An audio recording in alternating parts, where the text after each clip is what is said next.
US President Donald Trump has said a crew member caught behind enemy lines after Iran shot down his F-15 fighter jet is now safe and sound after being rescued by the US military.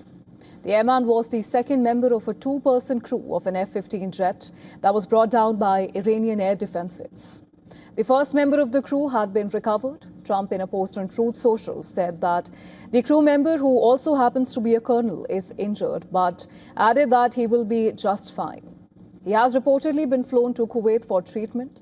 Now, in the same post, he hailed the US military for pulling off what he described as the most daring search and rescue operation in US history.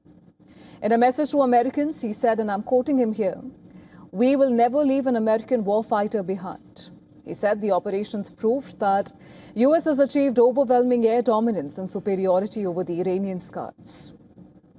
Earlier, the US president said that shooting down the jet would not affect the ongoing negotiations with Iran. In an interview, Trump said, and I quote, "This is a war and we are at war." Following this, the Iran Revolutionary Guard Corps, the IRGC, said that a US aircraft, a C-130, in search of the airman has been destroyed in the Isfahan province. It claimed that 5 people have been killed in the strikes. Meanwhile, in a post on X, an Iranian consulate in Iraq lambasted US president's comments, saying that Trump is boasting about a rescue mission without mentioning the losses which were incurred in the operation. The US airman has been reportedly rescued from a remote area in Iran. Reports suggest that the F-15 fighter jet was shot down in the Khuzestan province, located in southwestern Iran.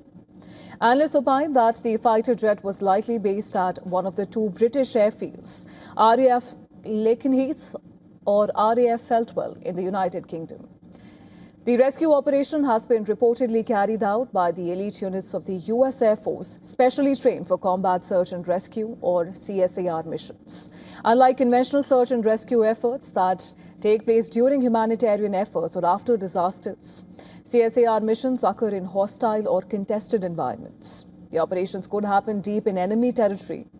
Now, CSAR missions have extensively taken place during America's war in Iraq and Afghanistan.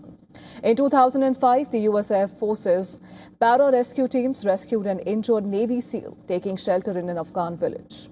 Back in 1999, US para-rescue team searched and rescued the pilot after an F-117 stealth fighter jet was shot down in Serbia.